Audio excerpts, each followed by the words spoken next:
Hello everyone, welcome back to my channel. This is Venma.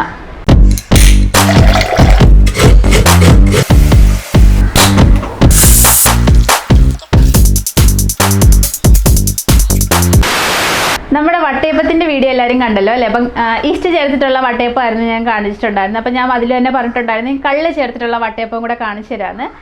നമ്മുടെ ഷാപ്പിലൊക്കെ കിട്ടുന്ന കള്ളുണ്ടല്ലോ, അത് വാങ്ങിയിട്ടാണ് ഉണ്ടാക്കുന്നത്. ഈസ്റ്റിനേക്കാളൊക്കെ എപ്പോഴും നമ്മുടെ ഹെൽത്തിന് ഏറ്റവും നല്ലതാണ് കള്ള് ചേർത്തിട്ടുണ്ടാക്കുന്നത്. അപ്പോൾ ആ വീഡിയോ ആണ് ഞാൻ കാണിച്ചു തരുന്നത്. അപ്പം നമുക്ക് ഒട്ടും താമസിയാതെ വീഡിയോയിലേക്ക് പോകാം. നമുക്ക് കള്ള് ചേർത്ത വട്ടയപ്പം ഉണ്ടാക്കാൻ തുടങ്ങാവേ. അതിന് വേണ്ടിയിട്ട് ഞാൻ ഇവിടെ അരി നന്നായിട്ട് പച്ചരി എടുത്തേക്കുന്നത് കേട്ടോ. ഇഡലി റൈസ് ഒന്നുമല്ല, സാധാ പച്ചരി എടുത്തേക്കുന്നത്. അപ്പൊ എല്ലാവർക്കും ഇഡലി റൈസ് അവൈലബിൾ അല്ലല്ലോ. അപ്പൊ നിങ്ങൾക്ക് വേണ്ടിയിട്ട് ഞാൻ പച്ചരി വെച്ച് ഉണ്ടാക്കി കാണിക്കുന്നത്.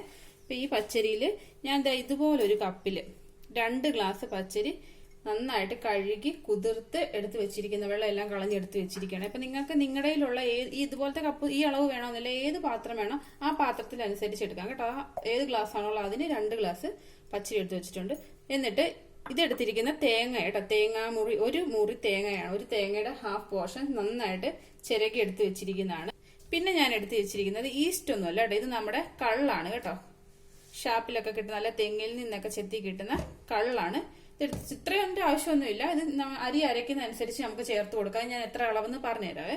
പിന്നെ മിക്സി എടുത്ത് വെച്ചിട്ടുണ്ട്, മിക്സിയിൽ അരച്ചെടുക്കാനായിട്ട്. അപ്പൊ ഞാൻ ആദ്യം ഈ അരി തന്നെ അരച്ചെടുക്കുന്നത്, തേങ്ങ ചേർക്കുന്നില്ല. ഈ കള്ള് ഒഴിച്ചിട്ടാണ് ഞാൻ അരി അരച്ചെടുക്കാൻ പോകുന്നത്. അപ്പം എന്തുമാത്രം കള്ള് ആവശ്യം വന്നു എന്നുള്ളത് ഞാൻ ലാസ്റ്റ് പറഞ്ഞുതരാം. ഈ കപ്പിനുള്ളത് ഞാൻ കാണിക്കാം കേട്ടോ. അപ്പൊ നമുക്ക് ആദ്യം ഒരു മിക്സിയുടെ ജാർ എടുത്തിട്ട് അരി ഇട്ട് കൊടുക്കാവേ.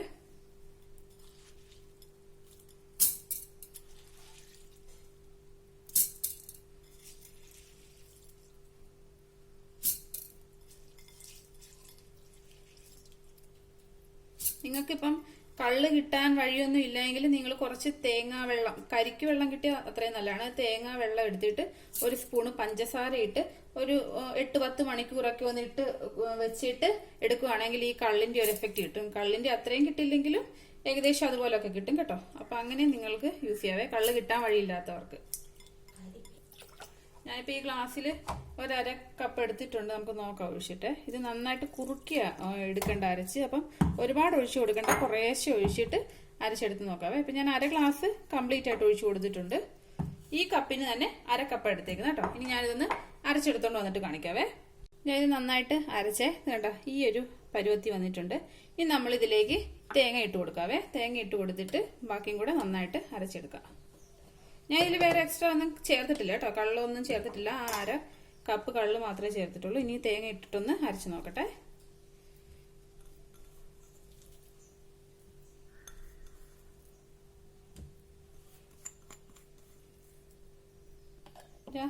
ഞാൻ നന്നായിട്ട് അരച്ചെടുത്തോണ്ട് വന്നിട്ടുണ്ട്.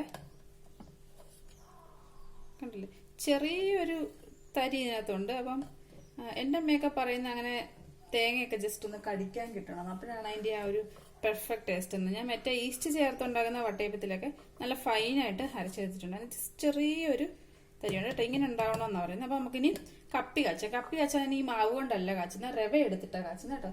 അതെങ്ങനെയാന്ന് കാണിച്ചു തരാം. ഞാൻ ഒരു പാൻ വെച്ച് കൊടുത്തിട്ടുണ്ട്. നമുക്ക് കപ്പി കാച്ചാൻ അതിലേക്ക് നമ്മള് അരി അളന്ന ഗ്ലാസ് ഇല്ലേ, അതേ ഗ്ലാസ്, ആ ഗ്ലാസ്സിന് തന്നെ 1 ഗ്ലാസ് വെള്ളം ഒഴിച്ചു കൊടുത്തേക്കുന്നേ.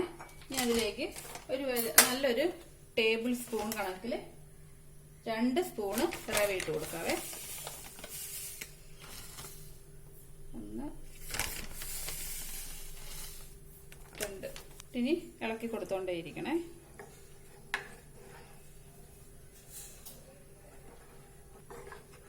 ഫ്ലെയിം ഫുള്ളിൽ തന്നെ ഉള്ള കേട്ടോ.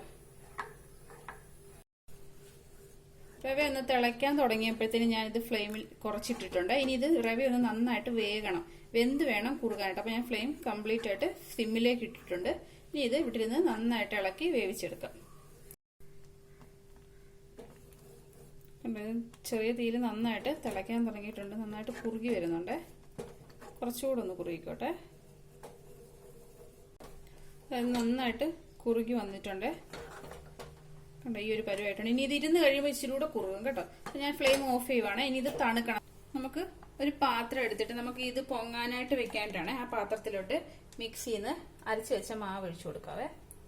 ഇതിപ്പോ നല്ല ഒരു അത്യാവശ്യം കട്ടിക്കായിരിക്കുന്നുണ്ടല്ലേ, റിബൺ പോലെ വീഴുന്നത്. ഇങ്ങനെ ഉണ്ടാവണമെന്നാണ് അമ്മ പറഞ്ഞത്. കാരണം ഇത് പൊങ്ങി വരുമ്പോൾ നല്ല ലൂസാകും. സാധാരണ എല്ലാവരും ഭയങ്കര ദോശമാവ് പോലെ ഉണ്ടാക്കുന്ന കണ്ടിട്ടില്ലേ, പക്ഷെ അത് അത്ര പെർഫെക്റ്റ് ആയിട്ട് കിട്ടില്ലെന്നാണ് അമ്മ പറയുന്നത്. അതുകൊണ്ട് ഞാൻ ഇങ്ങനെ എടുത്തത്.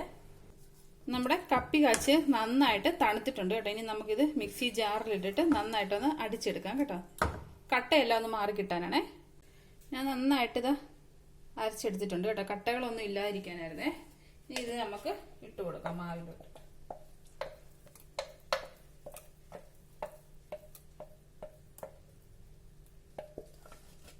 നന്നായിട്ടൊന്ന് ഇളക്കി കൊടുക്കാവേ. ഇതുണ്ടല്ലേ, ഇത് നല്ല നല്ല കട്ടിക്കായിരിക്കുന്നത്.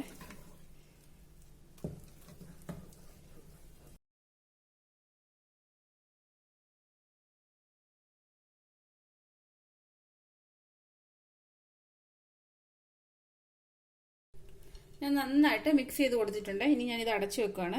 നമുക്കിനി ഇത് ഒന്ന് പൊങ്ങാൻ വയ്ക്കാം. ഇതിനകത്ത് ഇനി കുറച്ച് കാര്യങ്ങളോടൊക്കെ ചേർക്കണം. പഞ്ചസാരയും ഉപ്പും ഇച്ചിരി ഏലക്കാപ്പൊടിയൊക്കെ ചേർക്കണം. അതെല്ലാം നമുക്കിത് പൊങ്ങിയതിന് ശേഷമാണ് ചെയ്യേണ്ടത്. അപ്പോൾ ഇത് ഞാൻ പൊങ്ങാൻ വയ്ക്കുകയാണ്. അതിന് ശേഷം ബാക്കി പ്രൊസീജിയർ കാണാം. ഇപ്പോൾ ഒരു 8 മണിക്കൂർ കഴിഞ്ഞിട്ടുണ്ട്. നമ്മുടെ മാവ് കണ്ടോ, നമ്മൾ അരച്ച് വെച്ച പോലെ അല്ലല്ലോ, നല്ല ലൂസായി വന്നിട്ടുണ്ട്. നന്നായിട്ട് പുളിച്ച് വന്നിട്ടുണ്ട് കേട്ടോ. നല്ല പെർഫെക്റ്റ് ആയിട്ടിരിക്കുകയാണ്. അപ്പം ഇനി നമുക്ക് ഇതിനകത്ത് കുറച്ച് കാര്യങ്ങൾ ചേർത്ത് കൊടുക്കണം. ഒരു 8-10 ഏലക്ക ചേർത്ത് കൊടുത്തിട്ടുണ്ട്. ഏലക്കയുടെ അളവൊക്കെ നിങ്ങൾക്ക് ഇഷ്ടത്തിനനുസരിച്ച് മാറ്റം വരാം കേട്ടോ. ഞാനിപ്പോൾ ഇത്രേ ചേർത്ത് കൊടുക്കുന്നുള്ളൂ. പിന്നെ ഞാൻ ചേർത്ത് കൊടുക്കുന്ന പഞ്ചസാരയാണ്. ഞാനൊരു 2 ടേബിൾ സ്പൂൺ പഞ്ചസാര ചേർത്ത് കൊടുക്കുന്നുണ്ട്. മധുരമൊക്കെ നിങ്ങളുടെ ഇഷ്ടത്തിനനുസരിച്ച് മാറ്റം വരുത്താം കേട്ടോ. കാരണം എനിക്ക് ഇച്ചിരി മധുരം ഉള്ളതാണ് ഇഷ്ടം. ഒരുപാട് മധുരം അല്ല, എന്നാലും മീഡിയം മധുരം ഉള്ളതാണ് ഇഷ്ടം. അതുകൊണ്ട് ഞാൻ 2 ടേബിൾ സ്പൂൺ ചേർത്ത് കൊടുത്തിട്ടുണ്ട്. ഇനി ഇത് രണ്ടും കൂടെ നന്നായിട്ട് മിക്സിയിലൊന്ന് അടിച്ചെടുത്തോണ്ട് വരാവേ. ഇത് ഞാൻ നന്നായിട്ട് പൊടിച്ചെടുത്തേ. ഇനി നമുക്കിത് ചേർത്ത് കൊടുത്ത് നന്നായിട്ട് ഇളക്കി കൊടുക്കാം.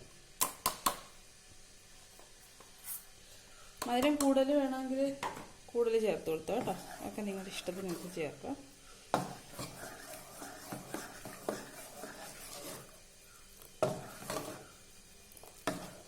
ഇനി ഒരു മധുരം ഒന്ന് ബാലൻസ് ചെയ്യാനായിട്ട് ഒരു ലേശം ഉപ്പൂടെ ചേർത്ത് കൊടുക്കണേ. ഞാനൊരു പൊടിയെ ചേർത്ത് കൊടുക്കുന്നുള്ളൂ കേട്ടോ. കാരണം ഈ മധുരം ഒന്ന് ബാലൻസ് ചെയ്യാനായിട്ടാണേ. കണ്ടില്ലേ, നമ്മളിത് അരച്ച് വെച്ചപ്പോൾ നല്ല കട്ടിക്കിരുന്നേ. ഇപ്പം നല്ല ദോശമാവിൻ്റെ പരുവത്തിൽ വന്നിട്ടുണ്ട്. അപ്പം ഇത് അരച്ച് വെക്കുമ്പോൾ എപ്പോഴും കട്ടിക്കെടുക്കുന്നതാണ് ബെസ്റ്റ് കേട്ടോ. ഈ ഷുഗർ ഇടുമ്പോൾ ഇതൊന്ന് ലൂസായിട്ട് കിട്ടും. കാരണം ഷുഗർ അതങ്ങ് നല്ല ലൂസാക്കി തരും. അപ്പം അത് ഷുഗർ ഇടുന്നത് കൊണ്ടും ഇത് ലൂസായി വരും. കണ്ടോ, നല്ല പെർഫെക്റ്റായി വന്നിട്ടുണ്ട്. ഇനി നമുക്കിത് അപ്പം ചുട്ടെടുക്കാം. ഇനി ഞാനൊരു അപ്പച്ചെമ്പ് വെച്ച് കൊടുത്തിട്ടുണ്ട്. അപ്പച്ചെമ്പിൽ നമ്മുടെ ആ കീട്ടപ്പാത്രയില്ലേ, അത് ഞാൻ കമത്തി വെച്ചേ. കാരണം അതിങ്ങനെ അങ്ങോട്ടും ഇങ്ങോട്ടും ഇളകാതിരിക്കാനിട്ട്. ഈ മാവ് അങ്ങോട്ടും ഇങ്ങോട്ടും ഇളക്കിയാൽ ഷേപ്പ് അങ്ങ് മാറിപ്പോകുമല്ലോ. പിന്നെ ഞാൻ ഇതുപോലെ വട്ടപ്പാത്രം എടുത്തേക്കുന്നു കേട്ടോ. ഇങ്ങനത്തെ നമ്മുടെ സാധാരണ കഞ്ഞി കുടിക്കത്തില്ല അതുപോലത്തെ ചെറുത് നോക്കിയിട്ട് എടുത്തേക്കുന്നേ. ഇതുപോലൊരു വട്ടപ്പാത്രം എടുത്തിട്ട് ഞാൻ കുറച്ച് നെയ്യ് ഒഴിച്ച് കൊടുക്കുവാണേ. അത് ഇതിന്റെ സൈഡിലൊന്നും പിടിക്കാതിരിക്കാനായിട്ട്. നമ്മൾ ഈ കേക്കൊക്കെ ഉണ്ടാക്കത്തില്ല, ഇത്രയും നെയ്യ് വേണ്ട, കൂടിപ്പോയതാ. അത്യാവശ്യത്തിന് ഒഴിച്ചാൽ മതി. അതൊന്ന് സൈഡെല്ലാം ഒന്ന് ആകാനായിട്ട്.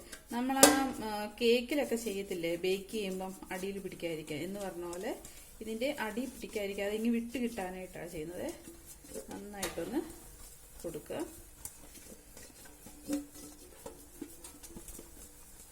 എണ്ണ തൂത്ത ശേഷം ഇത് ഇതിൽ വെച്ചിട്ട് ഒരു മിനിറ്റ് ജസ്റ്റ് ഒന്ന് ആവി കയറ്റിയെടുക്കണം കേട്ടോ. അപ്പോൾ ആ നന്നായിട്ട് വിട്ട് കിട്ടാനും ഒക്കെ ഹെൽപ്പ് ചെയ്യും. ജസ്റ്റ് ഒരു മിനിറ്റ് ഒന്ന് ആവി വന്നിട്ട് നമുക്ക് തുറന്ന് മാവ് ഒഴിച്ചു കൊടുക്കാവേ. ആവി വരാൻ തുടങ്ങിയിട്ടുണ്ട്. അപ്പം നമുക്കിനി ഇത് മാവ് നന്നായിട്ട് ഇളക്കിയിട്ട് ഒഴിച്ചു കൊടുക്കാവേ. പതിയെ ഒഴിക്കണേ.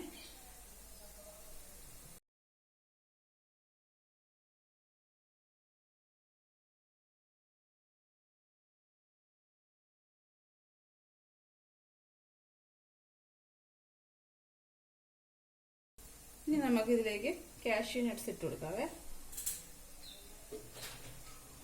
ഇനി ഇത് മീഡിയം ഫ്ലെയിമിൽ ഇട്ടിട്ട് നമുക്കൊരു 20 മിനിറ്റ് അടച്ചു വെച്ച് വേവിക്കാവേ. 20 മിനിറ്റ് കഴിഞ്ഞിട്ടുണ്ട്. നമുക്കൊന്ന് നോക്കാം. ആവിയും ഇതൊക്കെ ആയിട്ടൊരു വെള്ളം ഫീൽ ചെയ്യുന്നു കേട്ടോ.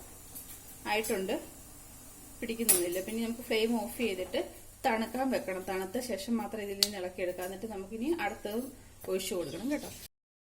അപ്പൊ ഇത്രയേ ഉള്ളൂ, വളരെ ഈസിയാണ്. നിങ്ങൾക്ക് എല്ലാവർക്കും എന്റെ വീഡിയോ ഇഷ്ടമായെന്ന് വിചാരിക്കുന്നു. ഇഷ്ടപ്പെട്ടിട്ടുണ്ടെങ്കിൽ ഞാൻ എപ്പോഴും പറയുന്നത് ലൈക്ക് ചെയ്യുക, ഷെയർ ചെയ്യുക, കമന്റ് ചെയ്യുക, സബ്സ്ക്രൈബ് ചെയ്യുക. അപ്പൊ നമുക്ക് യൂസ്ഫുൾ ആവുന്ന മറ്റൊരു വീഡിയോയിൽ കാണാം. ടാറ്റാ.